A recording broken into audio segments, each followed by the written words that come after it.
financial people at Marvel operated.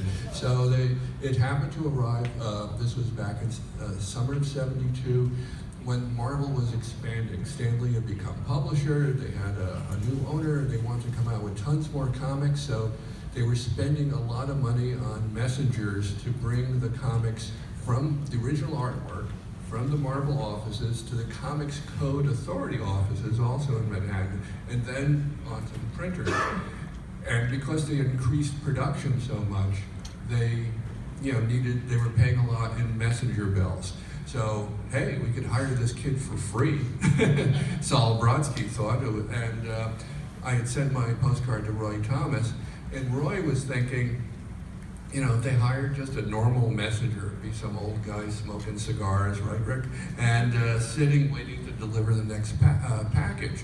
Roy thought, because Marvel was so understaffed back in '72, that anyone he would hire, if they knew anything about comics, they would be able to help, get the books out. And he thought, hey, let's maybe hire this kid. And, Saul's thinking, but he's willing to be a slave, and Roy was pay the kid. So that's how I started. Can you tell how I first met Stan as well? It's a weird. Or that will fill up the rest of the panel. It would fill up the rest, because I don't remember. I know he was still there daily when I started there. I started working for his brother Larry in what was called the British department. And so I know I must have brought covers in to Stan to approve and so on, but he was just sort of there, but in that office, and you'd see him walking around. But I do not have concrete memories till later on. Till later on when I was an editor, and I was editing a Spider-Man annual that Tom DeFalco had plotted and Ron Friends was drawing, and Stan did the script, and it was editing Stan, which was a really surreal experience, because he'd send in the script, and I said, I guess I must have said to Shooter, can I edit Stan, or do I just have to take it? He said, no, call him and tell him if you have any questions. So I'm calling Stan Lee and giving him suggestions and asking him questions, and he was about the most professional freelancer I ever dealt with. If he agreed, he went, that's great, let's do that. And if he disagreed, he would plead his case. And I'm like pinching myself, going, well, this is really, what's wrong with this picture? And then over the years, I worked with him on other projects I can talk about if we have more time later. But I wanted to, actually, it sort of brings me back to, I wanted to ask, what for each of you was the first project that you worked on directly with Stan? 2099, now that, yeah. 2099, now that I think about it. Stan was writing a character named Ravage. And we had Joey Cavalieri had assembled all of the 2099 creative teams. And I was sitting there at a table with Stan sitting to my immediate left. And I'm thinking to myself, wow, what kind of a life am I leading here? That I'm at a table with Stan to my immediate left where I'm going to be working. Oh, no, wait. I take it back. That was not the first, I don't think that was the first project. The first project, oh Christ. I came into the Marvel office one day and Tom DeFalco says, oh, good, I was going to call you. You need to go to Washington, D.C. I went, what? He says, the FBI wants to see you. I went, what? It turned out that we were doing a Captain America Battles Drugs comic. And Stan was working with the FBI. And they had reached a certain point in the story where they were not managing to get any further. So they wanted another writer to come in and work with Stan and write the full story. And I went, okay. So the next thing I know, I'm in an airplane, I think Tom was with me, flying out to freaking Washington, D.C. to go to the FBI. And I will never forget it because they're saying okay, the story we have so far is aliens are responsible for drugs. And I go, what? Illegal aliens. Yes. No, space aliens. Illegal Aliens are space responsible. And I couldn't talk them out of it. It was the one thing they had all managed to agree upon, that space aliens were responsible for drugs. So if you find that stupid comic book, yeah, that was the first project I ever worked on with Stan. God, what an Not awful- available at Peter's table. No, that is not available. But they actually even there was the original cover, and then they actually reprinted the thing for some god unknown reason. Jim, what was your first? I know you used to go on special. You had a special mission for Stan. Yes, okay. One day, is this working? Yes. I was, so they hired me, and I was still that little kid from the Bronx thinking, I'm in Asgard. I'm surrounded by all the great gods of comics, and I couldn't imagine being happier. It was wonderful. So one day, I always tended to work late and after hours doing whatever little assignments they gave me, and Stan's secretary, called for me, and literally dragged me by my arm and pulled me into Stan's office and closed the door. Stan wasn't there. I was a teenager. This was a little weird. What did she want? She said, promise not to laugh. Okay. You have to go pick up a package for Stan. Oh, okay. I mean, I've been doing, delivering the artwork, doing deliveries, picking up lunch. It was no big deal. Okay, fine. I go to the address. It was like a brownstone on the east side of Manhattan. I'd only seen doors like this in movies where they have the little window in the door. You knock on the door. Speakeasies. Yes, exactly. And they open it up. Who is it? I'm here to get a package for Mr. Lee. And the guy looks at me, and I'm not saying this is what really happened. He said, "You don't look Chinese." It's Mr. Stan Lee. Gives me a package with brown paper wrapper, string. I take it back, no big deal. And I'm not thinking much about it. I give it to his secretary. Stan had returned. She tells me it stands to pay. Stan left that night wearing it, slapped me on the back. Thanks a lot, Jim.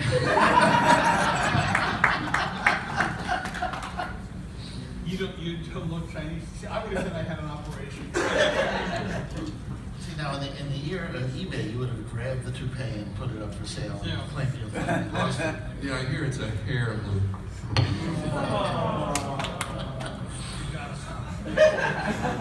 Get some help. So we're about halfway through. I just want to be sure. In the audience, we have Nancy Shores Carlbach, who is the daughter of Sid Shores, who was one of Stan's mainstay artists. And I think she said she would have a few words, a few memories of Stan, or just of her dad's relationship. You wanna, let me bring this over. Let me need Phil Donahue. You're going to go into Phil Donahue. Will there be a wire? Let's see. Let's see. Maybe come up.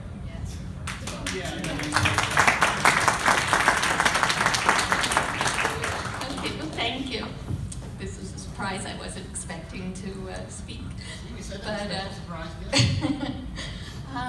Well, my father was the third hire at Timely Comics, and so he was actually there before Stan Lee.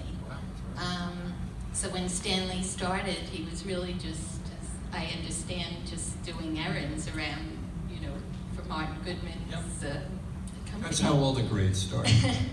And so through the years, my father worked with him as Stan Lee, moved up through the years. And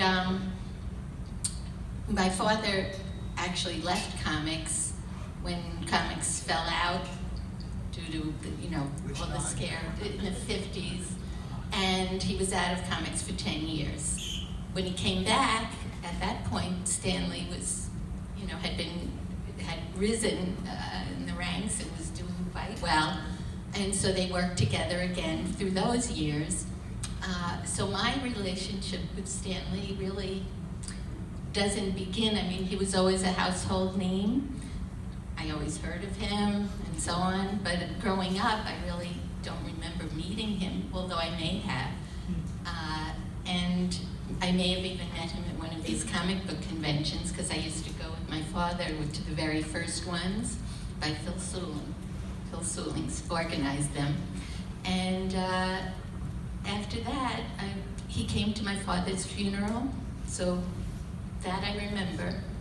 And Did your father ever have any memories of Stan as the kid with the beanie propeller cap or anything like that? that I never heard.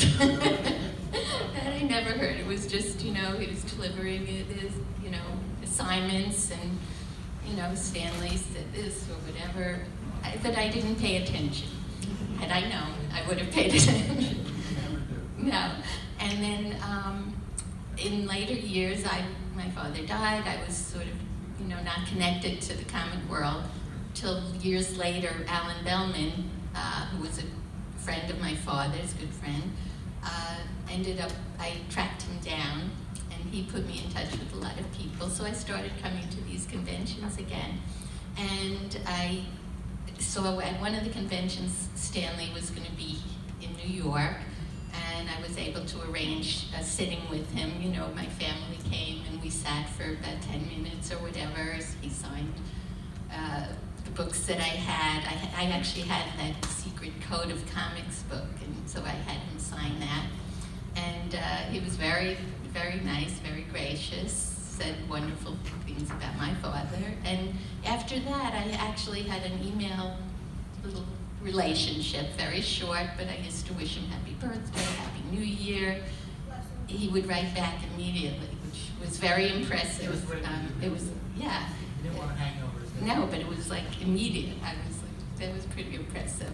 And one time I asked if he could just maybe say what he remembered about my father, and he wrote a nice little paragraph, because my children never met my father. So that was very special. And I remember at some Comic-Con not too long ago, passing him. He was at one of the Comic-Cons, and he recognized me and said hi, and, friendly person, always a smile. So that's my remembrance. Thank you, Nancy. Nancy Schwartz. And Rick Parker, do you have any Stan stories, or should we just leave you be? Sure. Well, come up and... While he's coming up, I'm betting, despite your dad's great talent, one of the reasons Stan probably liked working with him is his initials were both S. Yes. Rick Parker worked on staff at Marvel in the Marvel bullpen, and Hi, everybody. and as a freelance artist, and is working on a autobiographical graphic novel that everybody must buy. Thank you, Danny. Yes, I'll be selling.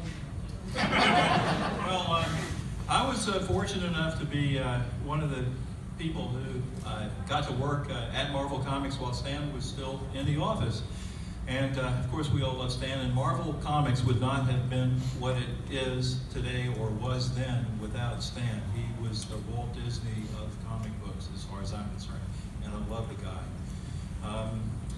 I first went up to Marvel Comics because I wanted to be an artist. I didn't, draw superheroes, and I was older, I guess, than a lot of the people there. I was around 30, and I missed out on the whole superhero phenomenon.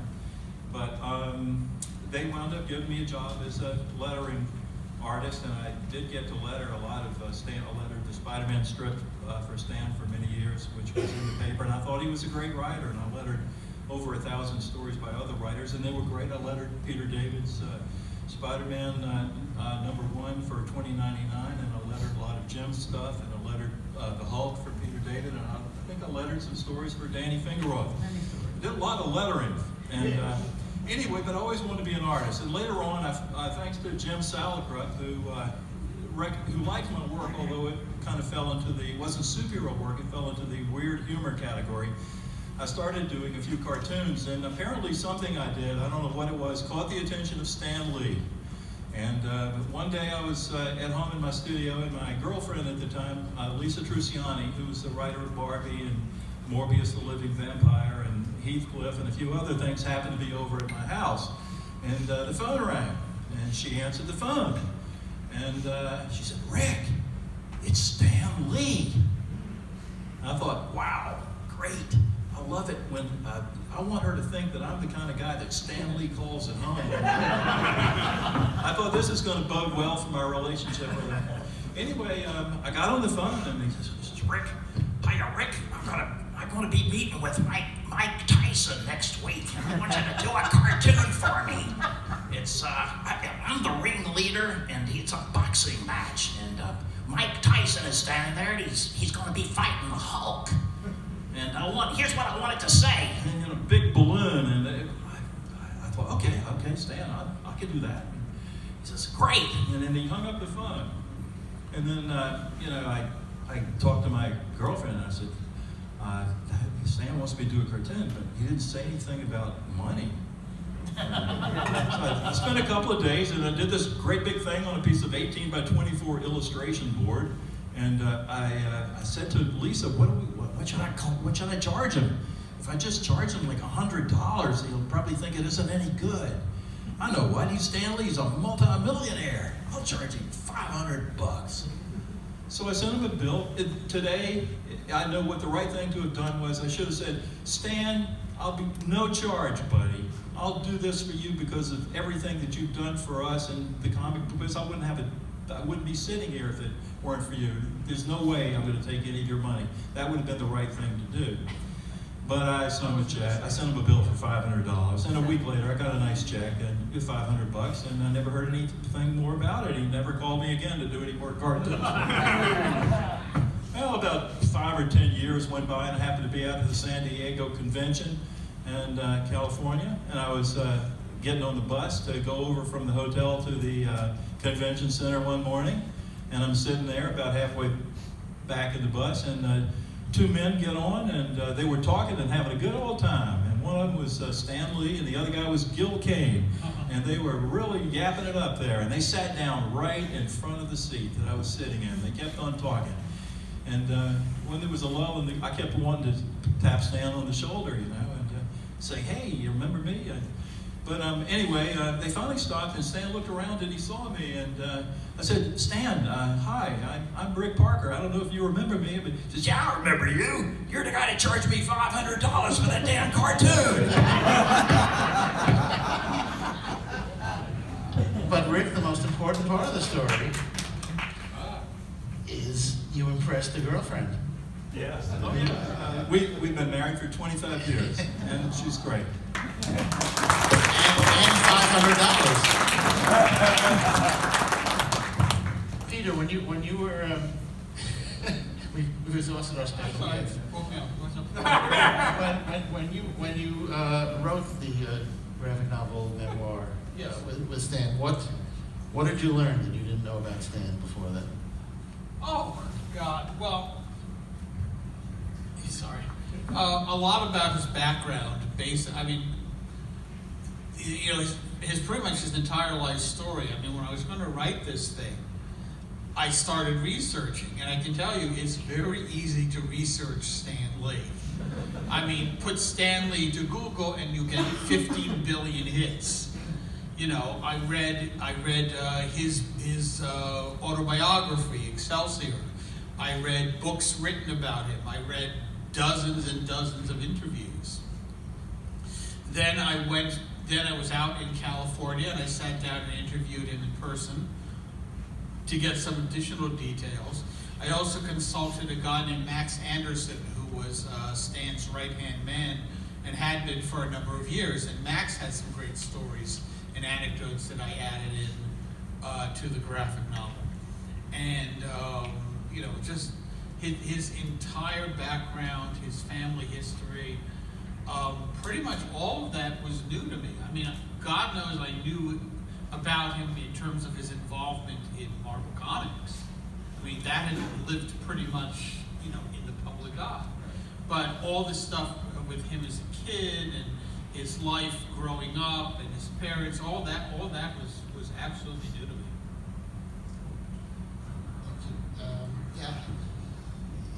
When I'm researching my book, I mean, there was all that stuff, but just everybody thinks that Stan emerged kind of 1961, Fantastic Four #1. He was almost 40 years old, and he'd been in the business since he was 17. So I thought that my chapters on like his first 20 years, on birth to 40 would be very short, but holy cow, he did a lot of stuff. I mean, in life,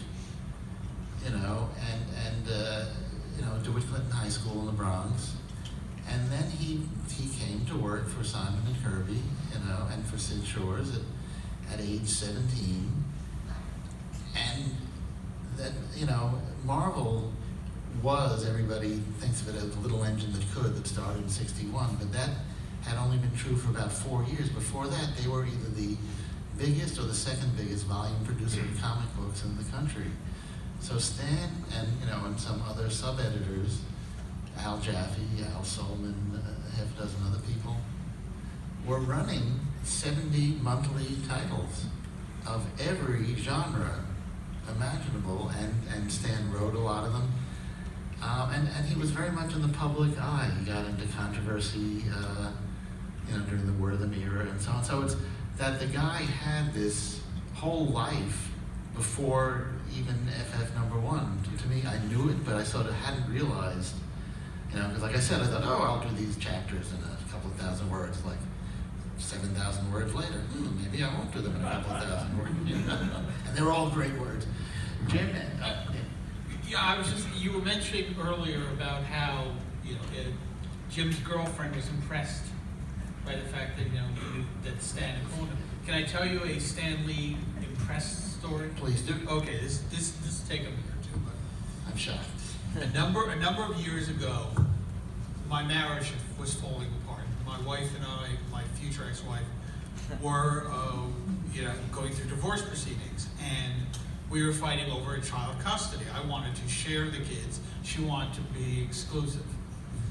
And one of the things that we had to do was we had to see a court-appointed psychiatrist.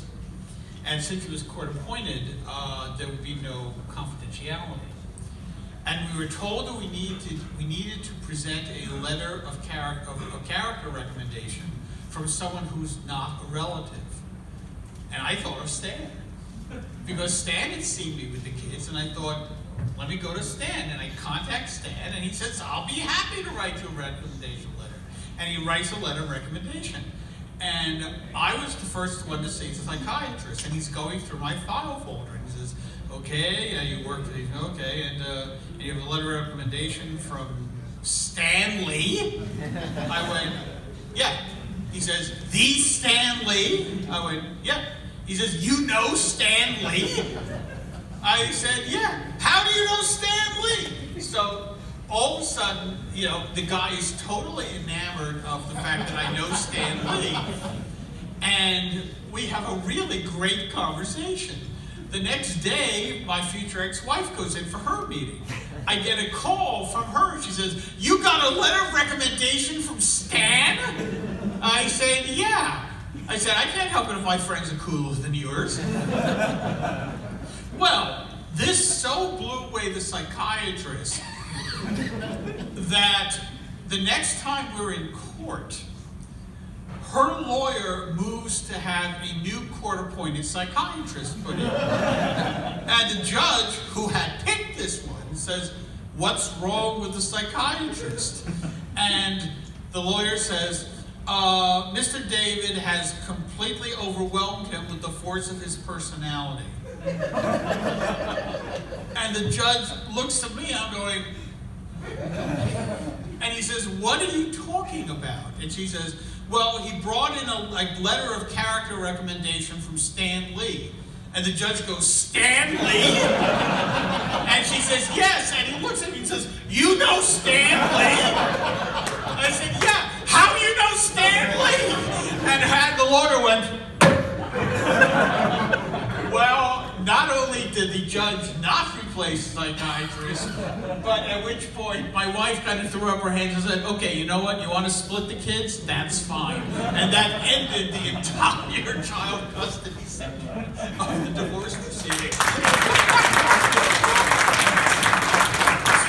yeah, I mean, if it weren't for Stan, I might not have gotten my kids. But yeah, so yeah, that's Stan was so freaking great. There was one time when we were riding around in LA, we were driving to lunch, and he asked me what I was doing in the Hulk, because I had just started on the book, and I said, well, we've restored him to the concept of him changing at night. And he says, what do you mean? I said, the Hulk changes, Bruce Banner changes into the Hulk at night. And Stan says, no, he changes into the Hulk when he becomes angry. I said, not when it first started. He said, really? I said, you wrote it, Stan. And he says, I wonder why we changed it. And then he says, that was probably Jack's idea. So, you know. Okay, you. It's hard to get these guys to open up, you know. He was getting angry too often. Yeah, really. I think it was having to constantly pump him with tranquilizers that set a bad example, you know. Here, take this pill, Hulk, everything will be fine. Jim, but either of you, what was Stan's wife's role in his life? They were together for almost 70 years. Oh, she started Marvel Comics, basically, to all intents and purposes. Because Stan was ready, this is in my book, which is for sitting in my Stan was ready to get out of comics. And Jones said, look, why don't you just try writing comics the way you want to? Don't write them the way they're doing over at DC. Do your own thing. And she was the one who basically convinced him to write Fantastic Four the way that Fantastic Four was initially written. And he said, okay. And he basically did it to keep Joan happy. And boy, was she right. Well, she argued that if you were planning to quit anyway, Right. why not, before you leave, just do one the way you really want to do it? And, you know, what could happen? If he fires you, you were leaving anyway. So, and which one was that? Fantastic Four? Yep. FF. And the rest was Marvel history. So let's see, anybody have any questions about Stan that, yes? Obviously, Stan's impact on the comic world is huge, and it's manifested also in good movies. I was wondering if anyone of you have any thoughts on it. I don't know the details, but we did follow a lawsuit against Marvel Studios to basically get what he felt that he was considered a success. Well, Stan, Do you want to summarize what he said? oh, I'm sorry, yeah. He asked him, he said, about the time that Stan sued Marvel Studios for money that was due him, and do we want to talk about that? So I mean, what I know of that is Stan never gave up his day job. You know, Stan was always an employee of whoever owned Marvel, which means he never owned any more of any of those characters than anybody in this room does. So he was always a highly paid, highly valued employee. And at one point when Marvel was in corporate turmoil, they had gone into bankruptcy, and somehow he'd gotten them to put in his contract that he would get some percentage of the profits. 10%. 10% profits or gross? Gross? No. Yeah, gross. Whatever 10% Marvel got, Right. 10% went to Stan. Yeah, but You have to understand, gross is where the money is. Yeah. If you get 10% of net, you will get nothing. So I think at the time, nobody thought the Marvel movies or TV shows would be worth anything. They've been trying to make them for years, and they made $5. And you know, whoever thought to put that in the contract was a genius, and so they never paid Stan. You know, they did. Peter Paul negotiated that deal. Did they? Yeah. Okay, well, you know, everybody's got some. Convicted felon. So they apparently were not paying Stan that money, and he had to sue them for what he called was the world's friendliest lawsuit. So I think that, I mean, again, now this I think is just based on rumor, because I think this is pretty much sealed. But the common wisdom, you know, pardon the expression, is that they gave him a lump sum of like $10 million, and just said, Possibly. you know, but possibly, but nobody really, you know. But somehow everybody was happy from it, and you know, in retrospect, you know, whatever they gave him was, you know, was walking around money for the Marvel and Disney corporate. But that was, you know, so I think he, you know, he went on TV and he talked about it, and I'm not sure, but I would imagine maybe somebody coached him to do that, and, you know, be like a sympathetic old guy who was being victimized by this giant corporation. It worked, you know. But it was in his contract that he was supposed to get gross. It's incredible. And anybody else? Yes. Whoa. What was your last interaction with Stan? My last interaction with Stan was just about a year ago. I was at, I'm a consultant on that Marvel exhibition that was in Seattle and that was coming to Philadelphia in April. And we were doing a video portion of it. And we went to film him for the video portion. He also wrote the forward to the catalog.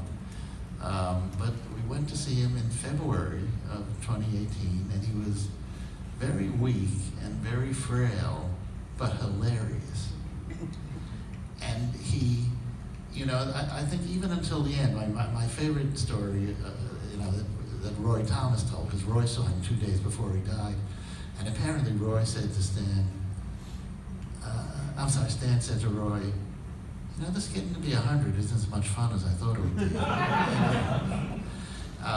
But even in February, Joan had died about 6 or 8 months before, and he was very frail, and he was playing around with us. I mean, he gave real answers, and they were like actual, appropriate, on the target, on the mark, you know, funny.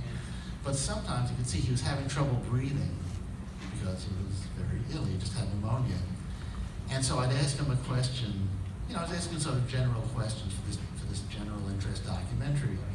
And I said, you know, so did you think when you first started the Fantastic Four that Marvel would take off like it has? Now, obviously, he knew that I was expecting a long-form answer. But he says to me, no. And he had a twinkle in his eye, like, yeah, I know what you wanted, but I'm saving my breath. And then he gave a real answer. But so that was. Actually knows a perfectly reasonable answer. I understand, but he knows the game well enough to know that wasn't. Any other guys have a last? Dragon Con. I'm pretty sure it was the Dragon Con. Yeah, I think it was the one in Madison when I was sitting next to you, and I'd seen him. Normally the routine was I'd always watch him speak at conventions. He was a magnificent entertainer. He would become alive, and the audience loved him, and he loved doing it. And normally after it, I'd go backstage and hang out, with him and all that. But that day, I knew he was getting older. He'd lost his wife, and I really, up until that point, had like 46 incredible years as his friend. And I just thought, when I saw him on stage, he was like the top of his game again. He was just wonderful. He was funny. He was wistful and saying things I hadn't heard him say a million times before. It was just great. I wanted to remember him like that. And I remember, somewhat previous to that, regarding his mortality, he had done an interview with Playboy magazine, and he sounded, very, resigned and content. He had a great life and everything was wonderful. So I remember asking him at an earlier convention, wow, I was surprised you said that. And, you seemed like you're very accepting of, the inevitable. And I knew he was really just putting an act on in the interview. And then he looked at me and said, why can't I just have 20 more years? That was a good impression. Well, I think there was a Larry King interview where Larry King said to him, are you curious about what happens after we die? And Stan said, I'm curious, so I'm not in a big hurry to find out. We have time for one or two more? Yes. Yeah. Okay, thanks. Aside from like money issues and like obviously the cameos and stuff like that, toward the end of his life, did Stan seem like happy with the direction that the MCU was taking like his creations? Did he seem like he enjoyed it? I mean, I know obviously he enjoyed the money, that whatever money they eventually gave him or whatever, But like, did he seem happy with like the way that they were depicting his creations? I guess. He Yeah. loved it. Yeah. I mean, you think they was in every movie by accident? He loved what they were doing with it, and he loved that he created or co-created all these characters, and he loved being in the movies and being a part of the universe. I mean, he's freaking everywhere. He's in the animated series. He showed up at the end of Big Hero 6. We were watching. Oh, yeah. My daughter was watching the Big Hero 6 animated series the other day. I'm sitting there at my desk, I'm working. I suddenly hear Stan's voice in my headset. His character from the end of Big Hero 6 is in there. By the way, has anyone here seen Captain Marvel yet? Yes. For those who have not seen it, the opening, I'm not giving away anything, it's the opening. You know the thing where it always says Marvel Comics? Yep. It's all Stan. It's All his Stan. cameos. I mean, I was at the premiere of it on Monday, so it was packed with Marvel people. And when that sequence started, we went nuts. It's just fantastic. It's like, there's even just Stan. I went, oh, it's never just Stan. And then it was nothing but Stan. So, it's worth seeing for the opening sequence alone. And then what it says, what does it say at the end? The words. Thank you, Stan. You know what Stan would have thought of that? What? Where's the goddamn comma?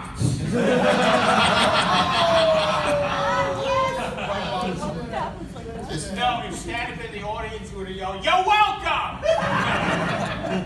This young man had a question. No, not anymore? You did? Thank you. Okay, you okay. Okay, Okay. Yeah, it's nice that Stan finally got financial rewards towards the end. Did the families on stage with Jack Kirby and Steve Ditko receive much anything? Anything else? And secondly, Well, there was a settlement made with the Kirby family about 4 years ago for a large amount. Yeah. Ditko? With Ditko, if there was anything, it's certainly not publicly known. Dico got something,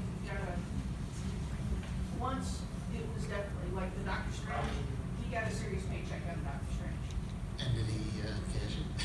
I don't think it was handed to him, we all Yeah. kind of know that Yeah, occasionally there were drawers just that had pigs in them. right. So Kirby, we know for sure, because there was a whole lawsuit that was settled just before he And one other thing, okay, we all love and admire, we're grateful to Stan Lee. And nobody's perfect. What's the worst thing you guys can do? What's his biggest flaw? He didn't live long enough. I was once doing a Q&A with him. I was the moderator of it. And this was quite a few years ago. And Stan says, I just want to say, to you folks in the audience who may not know who this young man is, he wrote one of the best graphic novels ever. And I'm immediately sitting there going, crap. Because I had not at that time written a graphic novel. And he says, ladies and gentlemen, the author of Greenberg the Vampire. And the great thing was that the audience goes like this. And I'm sitting there like this, and I said to the audience, should I tell him? And said, tell me what? And it's like, I didn't write Greenberg the Vampire. Mark DeMantis wrote Greenberg the Vampire. But yeah, Stan's memory was his greatest failing, or lack thereof, and it didn't get better as the years progressed. One of his, a lot of things that would have maybe been weaknesses in others, he was able to turn into strengths. So he was probably one of the most impatient people alive, and I think that worked for him because he could never wait to finish up things. So, he would, write a script, for a book overnight, whereas everyone else would be struggling to keep up with him.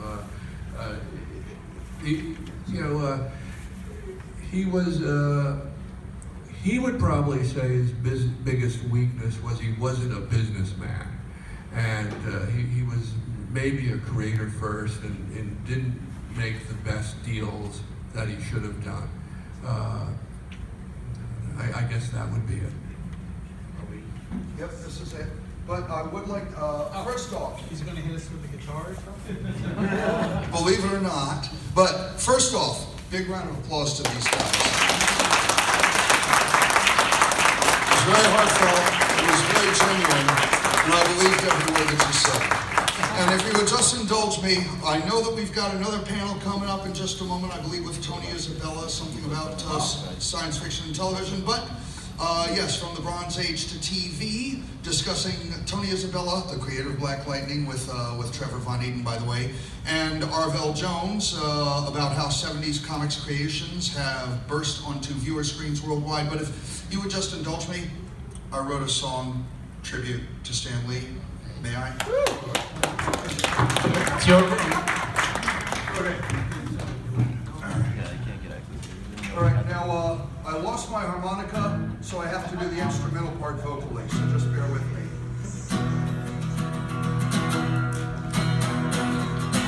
Oh, way back in the 1930s, a publisher got a hunch.